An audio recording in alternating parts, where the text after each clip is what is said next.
All right, guys, so I'm back in Philadelphia, finally, for the first time like in over a year. I got 8 units that we're furnishing this week. I got about $40,000-$50,000 worth of furniture just sitting in storage that wasn't being used. So I took on these 8 units. We're gonna furnish them all. I got a couple of guys working. They're gonna get all the units ready and staged. So I'm gonna show you guys exactly the exact deal that I signed, the negotiations that I went through, and exactly what the deal is gonna look like after everything's done. So let's go take a look. Now, there's 4 units in this building and 4 units in the building across the street. So the hardest part was getting all the furniture from storage, getting it all over here, distributing it between the 4 units, and then distributing it to the other unit across the street and making sure everything's being organized properly. So I'll show you what the progress is so far. All right, let's take a look into this one.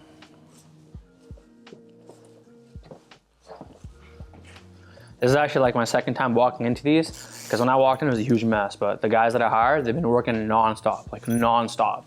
So we'll see how they did. So far everything good. Looks like there's a TV stand missing from over there. New coffee table needed. I don't like that one. Bar stools are still missing. We need to get some new bar stools. What else?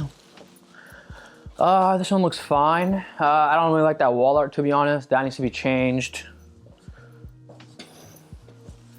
Besides that, the rest of the room is perfectly fine. No issues there.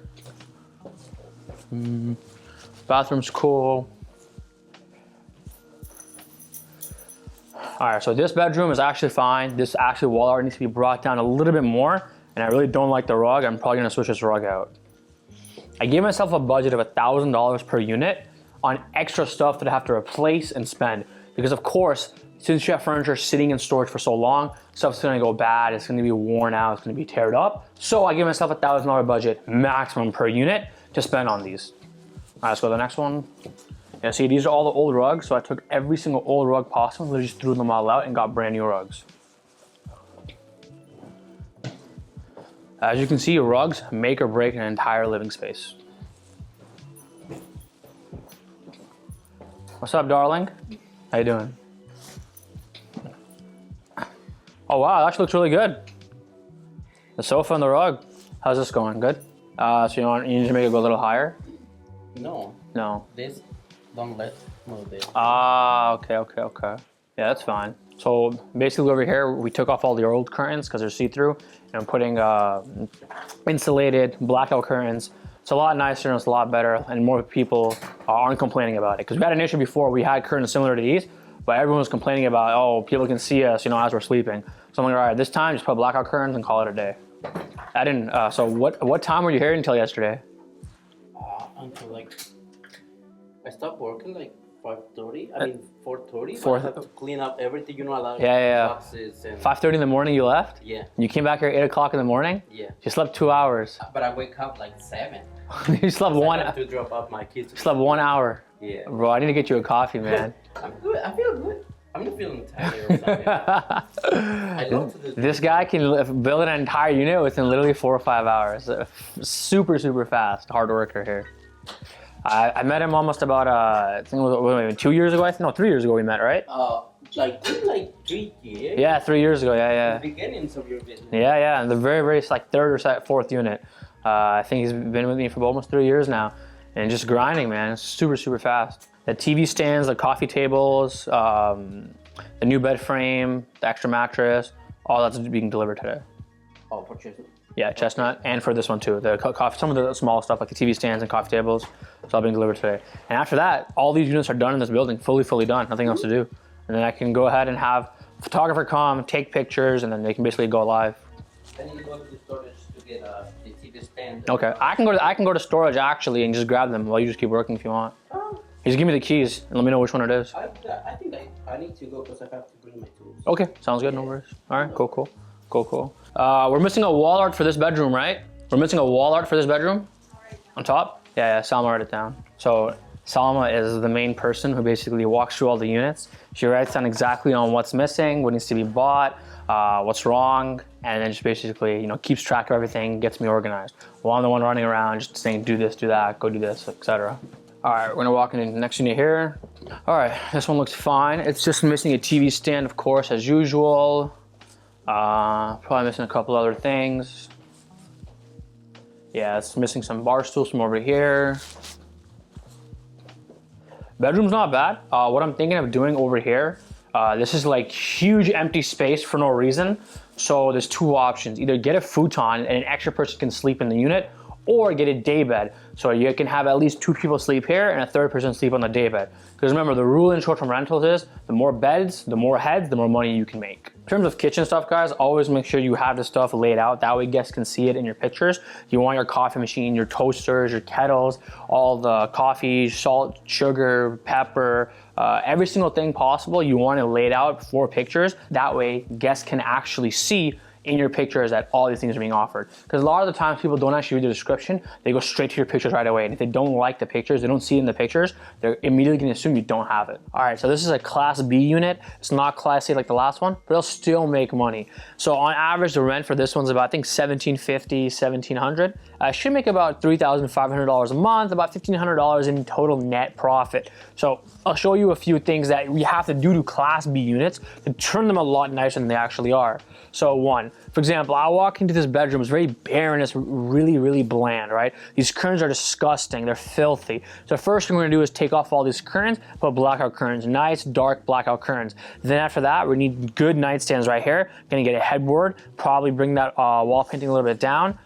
Put a nice desk and chair, take this nightstand, we can leave that there, get a nice little rug, put an accent rug here. It'll make the bedroom pop more, it'll make it more friendly, it'll give it a certain type of touch and feel to it. It's not this ugly, bland, disgusting room that you currently see right now. And that's the goal with all these units, especially if you're furnishing Class C, Class B. What you do with your furnishings can actually change the whole look of an entire unit just because of how it looks in the pictures, how it looks in person. Just in this unit alone, it's already carpeted, but we're gonna put an area rug to give it more color, to give it more of that that touch. Just like all my units, in this one, we're gonna have these noise sensors attached to the ceiling of all the roofs. When you attach these minute noise sensors, anyone's throwing a party, anyone's being really loud, anyone's being extra, it notifies the entire team. They then correspond with the people on the ground and they get taken care of. Same with the Ring cameras outside on every single doorstep, smart locks, master locks on the outside. So all these things in play to make sure you're properly secure and you have no issues with any bad guests. So it's probably gonna take my guy about a solid 2 days to get all this done, organized, and set up. All right, so this is a Class A unit. Over here, we're gonna have pretty much the TV stand on this wall, nice sofa, 2 accent chairs, area rug, coffee table, probably desk and a chair somewhere. Then after that, we need some type of dining space, right? We don't have any bar stools like the other units. So I'm gonna have to buy some type of compact, some type of small dining setup. So we're probably gonna go to IKEA right after this, buy something quick, something we can put in a little corner over there or corner over here, just so we have a dining space for the area. All right, so with this unit specifically, painting's almost done. So after that's done, the guys are basically gonna come in here, throw in all the beds, bed frames, mattresses, and just build out all the furniture needed for this entire unit. Anytime you have like old blinds, you wanna just get rid of the blinds. Not get rid of them, but just really just, cover them up with some nice curtains. Like these blinds are perfectly fine, that's not an issue. But the blinds that we saw in those bedrooms, we have to get rid of completely. All right, so this is another Class B unit. Similar thing, we're trying to do whatever you can to basically bring up the appeal of the entire unit without spending too much money. So with everything you see here, this is perfectly fine the way it is. The carpet needs a deep cleaning though, so we're gonna hire a carpet cleaner to clean that. That needs to be fully cleaned. So we're gonna come back over here.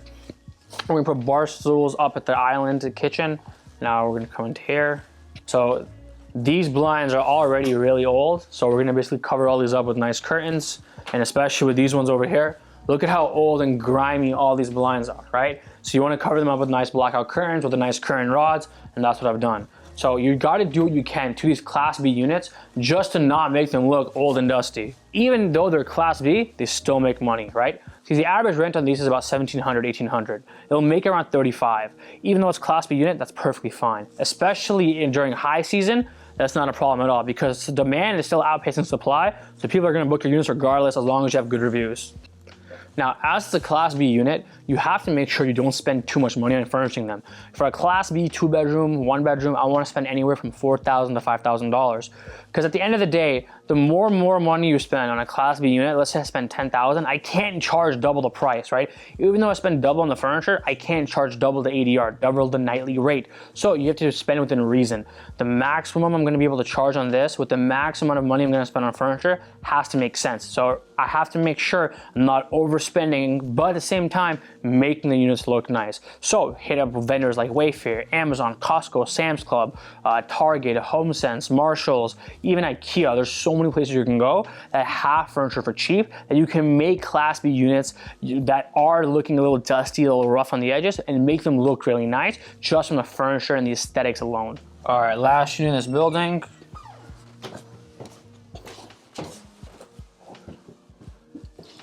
So this was a smaller 2-bedroom. It was very compact, so we had to make sure we're using every single inch of space possible effectively. So in terms of the desk, we had a standing desk right here with a chair. Then we had a smaller sofa, smaller rug. Same with this really small dining set, right? This dining set's on Amazon, it's like 150 bucks, but it's really small, it's compact, and just for the right size of the unit, it works perfectly fine. This has been basically the main unit where everything's being stored right now and being distributed. So all these cleaning products, cleaning supplies, everything you see here is being distributed to other units. So we're making sure that no matter what happens, every unit has the same amount of items in every single one of them. How's this unit? Okay, so this room we're gonna have to change it around because there's only one nightstand. We need to have 2. So we're gonna basically figure out and see what orientation we can change the bed in order to fit 2 nightstands in there. So in this unit here, if you guys take a look at the carpet, it's fully stained, just completely stained all over. It's over 2 years old. So you want to get a nice big rug from Costco. It's 200 bucks and it's the most beautiful rug you'll find. It's highly durable and it'll last you at least another 2.5, 3 years. So make sure always, guys, you're not, cheaping out on these things because they actually do matter, and especially when it comes to your pictures and the quality unit. One rug can literally change an entire perception of a bedroom.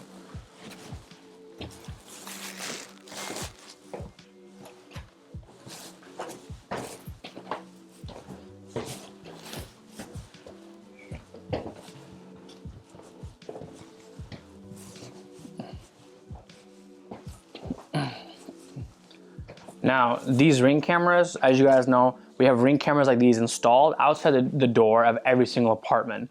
Then after that, you want to have your smart locks installed on every single door as well. So let me show you guys exactly how the smart lock works, right? It's a �ฑ𝐤𝐤𝐞 smart lock. It's the only smart lock brand that I use throughout all my properties in every single city with over 200 units because it's the only smart lock that works perfectly and correctly with my software.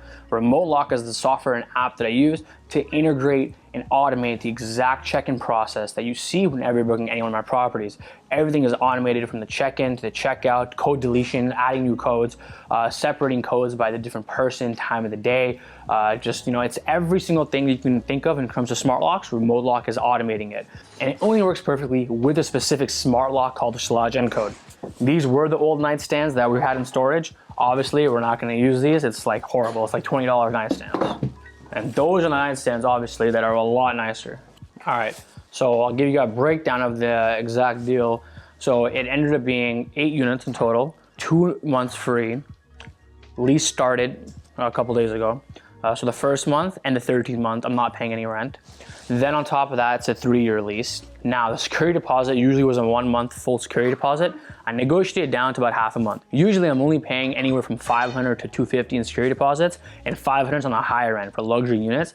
But for some reason on the East Coast, especially in Philadelphia, Jersey, New York, people really want that whole month security deposit. So I negotiated all the way down to about half a month, which is not bad. But I also stipulated in the clause of the lease, after the 12-month period, the entire security deposit is returned to me minus $500. So after the first year, my security deposit is only 500 bucks. I get my 2 months free. I get my net effective all the way down from an average of $2,000 a month in rent to around $1,780, $1,800. So that's the entire breakdown of the deal.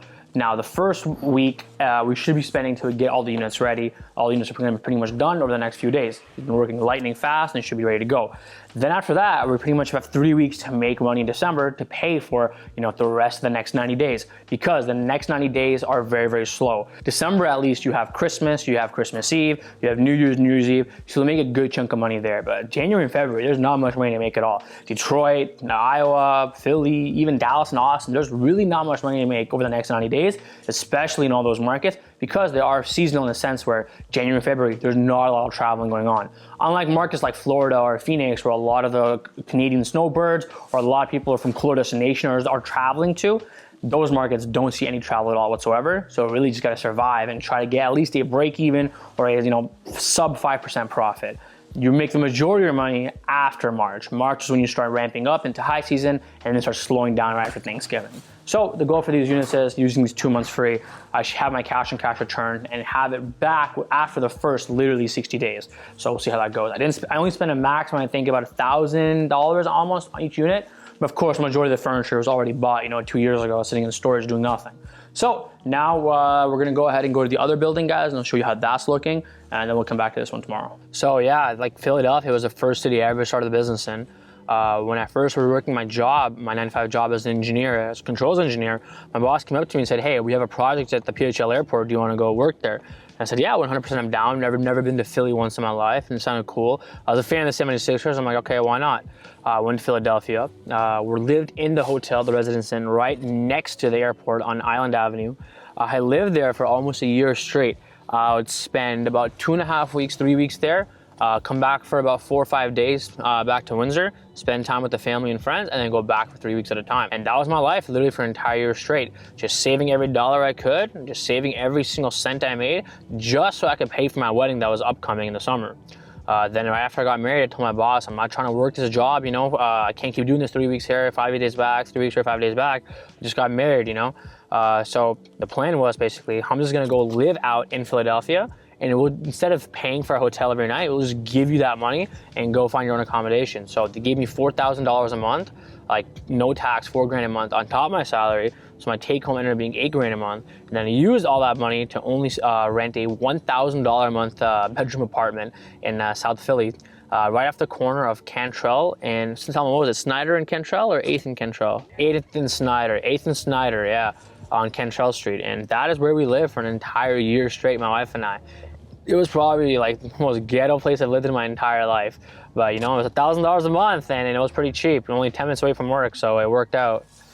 I remember the first night when we stayed there, I had a night shift that day, and this is my wife's first time, leaving Canada, leaving Windsor, small town city, small town girl, in Philadelphia. And the first night ever, all you hear is pop, pop, pop. And my wife's calling me saying, what's going on? I'm so scared. And I told her, I'm like, go back to sleep, it's fireworks. Which of course there wasn't fireworks, but you get used to it. And after like a few months, I ended up being fine. Like you get used to it, it's not as dangerous as everyone says it is. Just gotta make sure you don't go to the wrong areas, and that's pretty much it. But one of the things with Philly was, for us to buy halal meat, the only place was like in Kensington, and if you guys know anything about Kensington and under the bridge, it's a very dangerous area. So we literally have to go through it the first time. Car windows are closed all the way, doors are locked, zooming past there, make sure we don't stop for anything, get our halal meat and get out. Literally living in Philadelphia for that 1 year was actually very, very fun, because it was actually also during peak COVID as well. So we didn't really do anything. There was no business, there was no stress. That was the one time I never had I was never stressed about anything. Nowadays, I wake up, there's 10,000 things I have to do, right? Back then it was go to work, come home and just chill. So we do every free thing possible. We'd go to everywhere. We'll have a lot of fun times, and we walked a lot. And I mean 10, 15, 20K steps per day, just walking all the way from Schuylkill River Trail, all the way down to Old City, all the way down to Rittenhouse, Center City. We'd walk everywhere, just walk the entire city. And it was fun. We just toured the entire place. So, but yeah, basically then, of course, as you guys know the story, starting in about September, October-ish is when I got my first arbitrage deal, I first started the business. So we're gonna pull up to the house right now. I'm gonna show you guys exactly what that house looks like, exactly how that deal went down, and exactly what I did to that landlord, what I told him to convince him to let me Airbnb the property. And it's literally since then, it started a fire to basically, grow this business to 200 plus units in such a short period of time of 2 years. But like I told you guys, I've started from literally one house, just like you guys are starting from one house, and eventually you build yourself up. Use the profits and keep rolling it over and rolling it over and rolling it over. right? Delayed gratification is very important because you want to make sure you're spending all your profits on acquiring new properties, not spending it on, you know, random things, because that is when you're not using your money effectively, you're not growing the business. So this right here, the house behind me that you guys are looking at, this is where it all started. The first ever arbitrage deal I ever had in my entire life. I remember when I had first discovered the business model, I went on Zillow.com and emailed cold emailed like 50, 60 houses. And this is the first person that emailed me back because he had this house vacant for like 60, 70 days. And I called him saying, listen, this is what I'm trying to do with the house. It'd be better if I just come in person and explain to you exactly what my intentions are. I said, all right, come down, no problem. This was my first ever cold pitch. I showed up, had my iPad with me, made a quick little pitch deck and pulled up, did my little presentation, presented exactly what I wanted to do. And told me, listen, Hamza, I only want to rent this house out for about 4, 5, 6 more months. I want to move into myself. Do you want to rent it for that period of time? And I thought to myself, that's perfect. 4 or 5 months is not a problem, just so I can basically test the market and see if this business has any validity and if it'll actually make any money. And that's what we did. Luckily, the house came fully furnished except one room. It was a 4-bedroom house. So my wife and I literally went, we got the entire basement furnished. Then after that, we pretty much ran it. We rented it out room by room. The rent was about, I think, $2,200 a month. We made our first month $4,300, $4,400, and we cleaned all the units ourselves. So I was working my full-time job, working from 9 p.m. all the way to 5 a.m., 6 a.m. sometimes, sleep about 3-4 hours, be here at 10 a.m. I got a broom in my hand, she has a mop in her hand, and we're walking in, cleaning all the units, doing everything ourselves for the first month. And that first month, we had so much turnover of crazy-ass guests, smoking in the units, lighting cigarettes on the comforters, just guests falling down the stairs and just doing crazy things. Like, we had the craziest guests possible because we really didn't know how to screen, we didn't know anything. We were charging 30, 40 bucks a night per room. 4 rooms, almost $160 per day, right? And that's what we just did for the entire first month, learning the process, learning the business, and learning how everything went. So if you come, I'll show you guys exactly. If you look up there, you're gonna see a Ring camera. My Ring camera is still on it 2.5 years from now to this day. I guess the owner never really took it off. Garbage is on the side. Smart lock *𝐲𝐤𝐤 code is still on there. So this house was pretty much like my test. It was basically my guinea pig for all the different things I wanted to try out to see if it's actually gonna make any money or not. And like my wife and I, after we finished our cleanings at around 4 o'clock, we'd be done for the day, exhausted, tired. Then we'd walk around from Queens Village all the way down to Old City, get some Starbucks, get an ice cream or whatnot, and just chill and enjoy our days like that until I'd have to go to work at 8 p.m. and start the process all over again. So that was our life for like the first 3 months starting the business. Literally every single day, waking up, cleaning units, going to get Starbucks, going to get ice cream, walking around the city, coming back, showering, going to work, coming home, sleeping, waking up, cleaning. That was life, literally for the first few months, growing the business, calling the landlords, furnishing apartments, hiring people, and just building out the business from scratch, from the ground up. And as you guys know, and as you guys have seen, we literally started this from day one, 2 years ago, just this one simple house right here. And now we built it all up to 200 properties, $500K a month. You see the Lambos, you see the lifestyle, but it all started literally from this one house, from this one email that I made randomly one day while I was at work, while I had nothing else to do, because I wanted to see if this business model actually made any sense or not. And luckily, it ended up working out. Thank you so much for watching, guys. I really hope you appreciated me showing you guys exactly where this journey began and exactly how I started this business. And I hope you follow me along for more content, more to come on my YouTube. My Instagram and TikTok are right below, where I posted behind the scenes the daily life of an actual real 7-figure Airbnb entrepreneur and exactly how I built this business from day one to what it is now.